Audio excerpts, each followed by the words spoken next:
building a site, figure out how to show you how to do a site in 20 minutes? Good? Okay, so option one, obviously, become a programmer. That's the route I took, fortunately. So I don't have to pay someone else to design it. But I'm a huge fan of this. A lot of template sites out there. In hindsight, you know, I mean, when I go in to edit my site, okay, I'm not using a content management system. I'm going in and editing. I mean, certain places I am, but again, it's a hybrid. I'm using what I know, you know, from 25 years worth of experience. But I'm a huge fan of template sites. There's so many people, so many businesses out there that are doing it very, very well. And as the technology updates, you know, you're not left behind to scramble and go, oh, how do I keep up with this? You know, and you don't have to contact your programmer to go do this if you had someone else build your site and offer to host it for half the amount of money. There are some real legitimate places to build your sites that are probably going to be around for quite some time. So sometimes it's a hybrid of this. Sometimes for a template site, you don't even want to spend that time there. You're going to go ahead and pay someone else to do it. That's completely up to you. I'm hoping that what I show you, you know, for putting a site together in 20 minutes, that the small amount, and then you'll see there's one, because I'm using Wix, which is going to be our demo, there's going to be one spot where I'm going to put in some HTML code, which I'm also going to be offering, we'll offer on the NMFF site for all these templates for you to download, so you can edit them if you'd like to incorporate them into your site. But you know, there are other site builders that do things like tables very well. Squarespace does tables pretty well.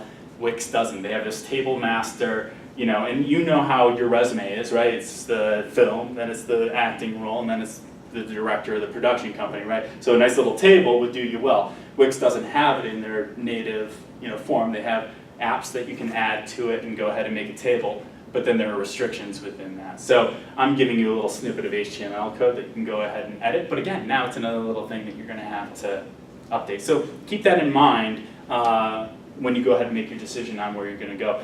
Since we're showing Wix, that'll be fine, it'll be available in the video, but what I will also do is some of the more popular ones, I'm going to do the exact same exercise. We'll offer it on the site, give me a week or so to put them together, but we'll give you other videos to download. So if you decide to go Squarespace, if you decide to go Joomla, you go wherever you want to go. I'm going to do the exact same site that we're doing, and Michael's going to be our guinea pig for the site. I'll do it in all of those mediums so that you can feel comfortable doing it in any of them. So, and it'll be good for me too. So like we said, the do-it-yourself options, there's hundreds more of these. The ones that I'm more familiar with, Joomla, WordPress, GoDaddy has a pretty decent one, Wix, Squarespace. For people who aren't as technically inclined when it comes down to websites, I think that these three are probably the best options for right now. GoDaddy will allow you to incorporate places like WordPress. I'll get you in one second, but from a very drag and click change kind of thing to get your basic content out there, which I really think that is what you're trying to do, is these are probably your best options. What's up? iPage is very much like GoDaddy, same thing, just a different company. Gotcha, okay. Yeah, and I haven't spent a lot of time on it, but if you were saying you're having some issues with, you know, some of that kind of links or editing content. Yeah, I have to check to see. Yeah, I mean, I'm sure you could probably put links in. It's just something you have to look into. I just don't know how yet. Sure. But again, I'm happy to, and I'll engage with all of you via email after this. So feel free, if you're using a different editor, throw it over my way. You want me to take a look at something and edit it, or rather create a template site for you, go ahead and let me know. Free versus paid. This is up to you. All of the free hosting pages are going to say, you know, at the bottom, created by Wix or whatever. People aren't thrown off by it anymore. They really aren't. It's not, and don't think of it as I really look unprofessional. If you had ads popping up all over your screen like they used to, you know, you had your, you know, Yahoo when they, you know, did their GeoCities. You want me to date myself there? GeoCities pages, you'd have ads popping up right up top, and it's just that's where it became cumbersome. These places know that they're in competition. So while they still have their banner and they have their little, you know, logo, it's done tastefully, it's within the template that you've chosen to edit, and it's not cumbersome to your design. So just keep that in mind. If you're truly trying to keep this free, paid options will give you the opportunity to go ahead and add your domain name. That's when you start paying a monthly fee, or you can pay yearly. They all kind of, most of them have 3 price levels that sit somewhere around $10, $20, $30 a month, and that varies, based on exactly what you get. Certain things you shouldn't worry about probably right now. Bandwidth, don't worry about that as much. I mean, it'd be wonderful to have 500 gigs worth of bandwidth capability, but again, if you're not embedding video on your site, it's kilobytes that are coming up at a time. And I mean, I get 10,000 page requests a month on my site, which is pretty decent, but it's still measured in megabytes. I'm not, I'm not even breaking that area, so there's no reason to worry about little things like that. There is something I'm going to do for you guys if you want to keep this truly free. I say truly free beyond your domain name. So if you own your domain name or you want to do that, what I'll do, since I have my own Blade servers, I'm happy to do this as long as I have the Blade servers, but it's nothing that's going to affect your site. But if you want to buy your domain name and you would like to route it through one of my Blade servers, I'm not hosting it. What I'm doing is you're pointing your domain there, and then I'm pointing it to whatever the real web address is for your site, because that's the first thing that they won't let you do. They're like, you can only have your domain name here if you start paying. If you really want to keep it free, I'm happy to do that. And I do add in like little SEO things just so it will still show up in Google and stuff like that. But when you buy your domain name, and again, if you don't know how to do that, I will also have the documentation that we're going to have on the site. But you can go ahead and point it to my server, and I'll go ahead and redirect it for you. That way you're not giving out something like, I think this template site that I have is 15brim.wix.com/test. I mean, no one wants to go to that. They want to be able to go to your name. Another thing, if you have business cards and want to do something like that, you don't want to put this really weird domain name on there that is just a weird free domain name. So at the very least, you're going to spend anywhere from $7 to $10 a year for your domain name. And again, and any of the expenses that you have, and I hope most of you do this, if you are acting, whether your background or your SAG role or whatever, this is all tax deductible stuff. So keep your receipts, and this is all investment that you're making into yourself as an actor. So by all means, if you can wing the $300 a year to have your site, and you want the domain name up there and do all that, you just know ahead of time the $300 a year it's going to take to have a higher level of flexibility on whatever site I'm. And I throw that number out because I think it's the most realistic number between all of the sites that you have. Someone will say, oh, we'll host it for $50 first year. Fine, go for it. But just know that those places will kick up, and always take a look at the options that you are available. But I'll show you. We'll provide all that information at the end. Alrighty. The preparation is harder than building the site, as I'm going to show you here. So we're going to go over what you need ahead of time, how to build it, how to buy your domain name, which we've actually already covered. I will get into it just briefly a little bit more, and publishing options. Here you go. What do you need ahead of time?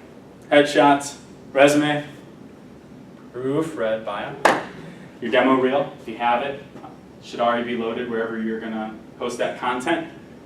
Contact information, and then we'll get into exactly what that means, but that means all the email addresses, your agent's contact information, if you have one, production company info, your resume, all the links that you're going to have, all that has to be ready to go. And fortunately, I've got everything sitting in some folders here that we've prepped ahead of time. Web standard size for your photos is 72 dots per inch.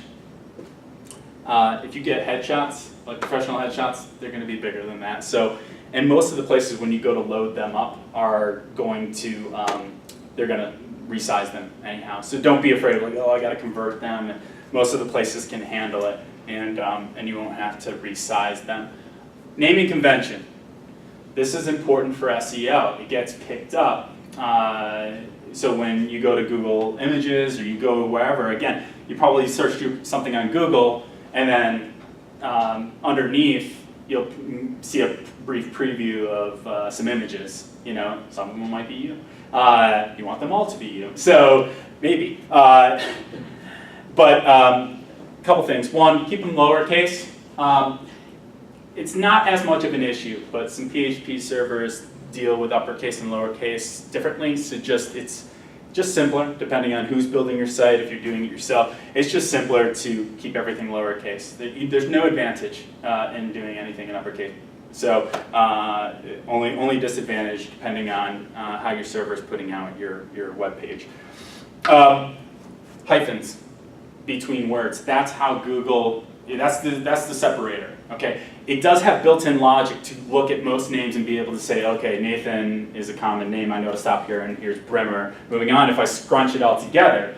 But if I want to say the most wonderful whatever, it still has some of that logic, but if I wanted them instead of the, or whatever, little things like that, just save yourself the hassle and do that. If you have 10 pictures, just put dash whatever picture number it is at the end, okay? So this is how so when I was in Things People Do, I have my name, Things People Do, first picture.jpg, okay? That's how I would do that. You can go as far, and a lot of this is based on your own sanity and also the restrictions of some of these website builders. Some of them may only accept names that are a certain number of characters long.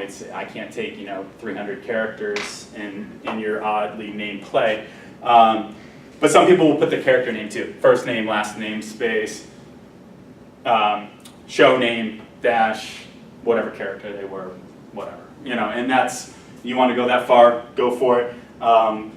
It's particularly helpful if that's how people, associate you. So if you're Mel Gibson and you're a real big Hamlet fan, people, Mel Gibson should probably put, Mel Gibson, Hamlet. Well, of course it was called Hamlet, but let's Braveheart. What was his name in Braveheart? William Wallace. Right. So he put his name at the end, there if he really wanted people to associate him with that character. So that nice. That was a test. You passed. Okay, your biography. Please put it in paragraphs. Keep it. It's not. I'm hoping that's not a big request. Break it into some sections here that are easier to digest. Again, give people a reason to move on to the next piece of content. If they're just rifling through all this, smaller sections are more attractive. If you're writing in the third person, unless your name is constantly up on the site, like mine is, mine's always there. It's always the first thing up there, it's an SEO thing too. The first two words of your biography need to be your name, your full name, your acting name, whatever you're using there, because again, SEO is going to pick that up and they're going to see that that's important in regards to your name. Your filmography, we're going to get into why this is important on Wix. It's actually a pain, but I'm going to give you the quick workaround. We always see it here in table format, but the mobile version, the tables look horrible. Tables, they start putting in they scrunch them in, and then you'll start seeing scroll bars. I mean, you're on your phone already, you're trying to scroll up and down a page, and now you have to worry about scrolling, on the little scroll bar.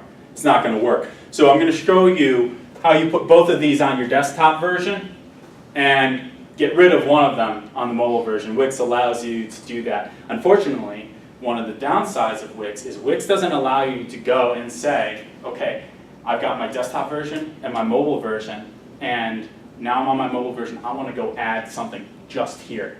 It doesn't allow you to do that. It'll tell you to go back to your desktop version and put it there. But you can layer stuff on your site so you can hide stuff. All right? So we'll get into that. But this is stuff, again, all stuff you want to have ahead of time. The reason why sites rank over others, most of it has to do with traffic and click-through. And it's serving up relevant content. People have felt that it's relevant, so they continue to click through it. It's a perpetual process. The chances of me beating IMDb are very slim.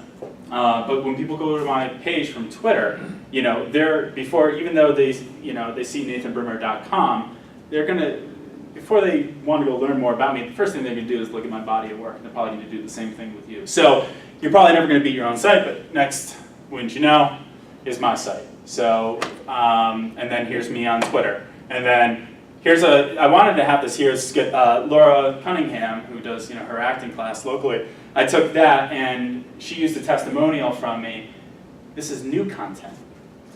Something else Google's constantly looking for. So that's something else I want to get into. Your content on your site can't stay stale. It's one of the best reasons to also incorporate a blog. If you're working on a site, you're doing this, that, and the other, you want to make sure that you're making regular changes to your site. Because Google likes it when it's new content to display. It's because it's engaging. It's if I've already seen your resume 6 times and it hasn't changed, it's not interesting to me anymore. Sitemaps. We'll get into it a little bit. Most of the editors do it already. Like it just creates it, so you don't have to worry about it. If you're doing a site on your own, though, you're building it on your own or having somebody else build it for you. Sitemaps are important because they show timestamps on your content. And again, Google runs through sitemaps first to decide how to present your content to people. You can go to that site there, xml-sitemaps.com. Again, this whole presentation will be available to you. But you can go there. It'll scan your site and create a sitemap for you. And then you go here and you just plop it in. So again, it's important because when people start searching for you, it's another way to get them that content quickly. This is just a building around you. Test as many platforms and browsers as possible. The people at these other companies are doing that. But that being said, none of them are foolproof, and there's always, there can always be some little nuance that they didn't think of, or, they're still working on, Samsung just came out with a new phone, and they altered their content just enough. These places aren't through their software lifecycle to be able to bring it to market. So make sure that you're checking that out. Proofreading, very important. You know how many times I looked at this slide to make sure that I didn't want anything ironic about this. So simple's better. Domain names. Is my name available? Is my professional name available within SAG? That's the thing that you want to make sure too. If you haven't joined SAG and you think at some point that's going to be a thing, make sure you check the database because it's great. Go have your content, and I'm saying that you should have, if you can get your domain name before your actual name, go get it. And you may want to get a domain for what you think your acting name is going to be when you get there. So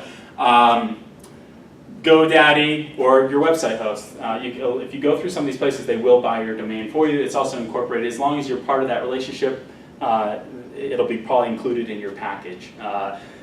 Something to keep in mind of is if you if you decide to go somewhere else, some of them are a little bit more cumbersome than others of getting your domain name back. They have to release it. They have to. But some of them aren't the easiest things in the world. So, I have a question. Yes. Look at that. What if your name isn't available on the SAG? Like if somebody else already stole your name, darn it. Like what do what do you do then? You really have to have a long conversation with yourself to figure out what you want your name to be. Now, Okay. Did it just take your first and last name? No, I don't know. I'm just. A lot of people, I mean, Yeah. the next natural thing is to incorporate your middle name. Okay. So, right, you can do Okay. that. You can even do the middle initial. That is a difference. Okay. Little things like that. Okay. You'll take that route first, but at the end of the day, it's how guys like William H. Macy ended up with his name. That's not his name. Okay. So I see. yeah. Eleanor really wanted me to put this in here, but Aaron brought out there were some really good points when we met at the beginning of the month. QR codes. Is there anyone who doesn't know what a QR code is? It's all good? It's all good? Put your hands up. It's fine. So if you've ever seen, a lot of the times, the biggest places is seeing like on the side of like a little bus terminal, they'll have like the poster up, and then they've got this little square, and it's some weird little squiggly right stuff. So that's a QR code, and most phones have a scanner that are built in. Your phone, the camera in your phone will scan most of these. Some of them you need apps for, but the whole point is that scanning that image will take someone directly to wherever you want them to go. Not important for your website, but for the whole scheme of it, if you've got your resume, You've got a lot of white space on your resume. Fill it up with a little QR code. Business cards. We joked around. I haven't had anyone ask me for a business card, but that's probably just a personal thing. I hope they will at some point. But you can go ahead and go to qrstuff.com and get a free QR code there and add that to your materials. Okay. So before we get into building a site, which I'm going to do like laser fast, does anybody have any questions? Okay. So I'm going to. Oh, you got a question? Yeah. Oh, I'm sorry. Yeah. Well, let's go here first. I'll get you in time. Yes. Yes, miss. Me? Yes, you. I can't hear your question. I'm sorry. Okay, no. Maybe we can talk afterwards, but so I'm new to this, to entertainment, and I have a little tiny bit of acting, but that's not mostly what I do.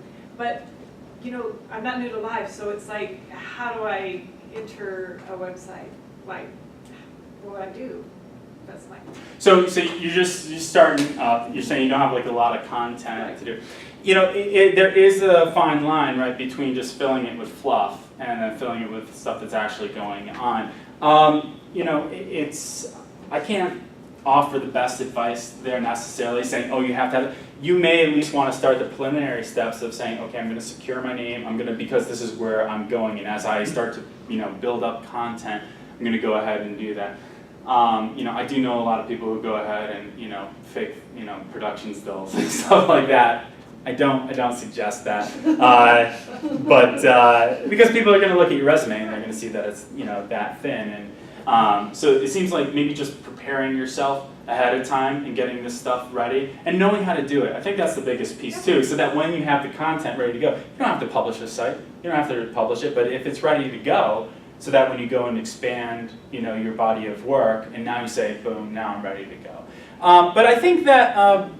You know, your resume doesn't have to be overly deep. Again, you're putting it out there, but at the same time, the amount of people that are going to your site aren't, you know, it's probably small in comparison to, as you start spending more time in the community and start building your resume, I think they kind of move up together. So don't worry, I think, as much about that. It's just about whether or not you really want to incur any cost ahead of time. My suggestion would probably be secure your domain name and then create a free site and just manage it, and as your content gets up, decide if you want to finally marry those two. That would be, yeah, you had a question? Yeah? You're just looking at it? Oh. Yeah. So for IMDb, I've done a lot of background work. Can I list that on IMDb? Because I see a lot of people doing that, but I don't really feel it's like official actor work. Say that one more time. Are you saying background? Yeah. So background work, should I list it on IMDb or? Not? I put my for IMDb. I mean, you know, I think I would say most background actors end up putting their stuff on IMDb if they, you know, can. IMDb to control, I mean, you can go ahead and put that up, and then also to control your content on IMDb, that's another $150 a year if you want to control your page. So keep that in mind if you want to control that content. But you can go ahead and submit to your heart's delight. I mean, again, I think, you know, you're not fooling anybody. It's just whether or not you want, I'm really just trying to set you to be prepared so that when you do have more content to put up there, you know how to do it. And so I don't want to, and this is the reason why I want to try to make this as quick as possible for you to put your site together, because I do not want you focusing all your time on this, because you should be at the academy doing the acting classes, you should be with Laura, you should be doing all these things that really are you know, is building content and honing your craft. I don't want this should be the least of your worries, but it should be there, and you should have control over that content for the what if, or just really if you're already a, you know, steady working actor, that you're managing your fan base properly and engaging them, you know. And I'm using that word loosely, but you know, you will have fans of your work as you get better at this. So. Any other questions? Yeah. Just, maybe you're going to mention this in the next segment, but opening new windows with links. Yeah, we'll get into that. Yeah, the whole building. We'll talk about it now. That's fine. Yeah, if you create any time that you're on your website, that you create a link that goes somewhere that is not on your website, that needs to open in a new window. Never take them away from your site so that they have to go back. It should be, okay, I clicked there, I didn't necessarily, that content wasn't relevant, I didn't need to see it, but they go to close it and boom, there you are again, you're right there. Always, always, always open a new window when you send them away from your site. When you're navigating around in your site, if you send them to a new window, they will close your site for that reason, but definitely anytime it's an external site, send it to a new window if you have control over that. Okay.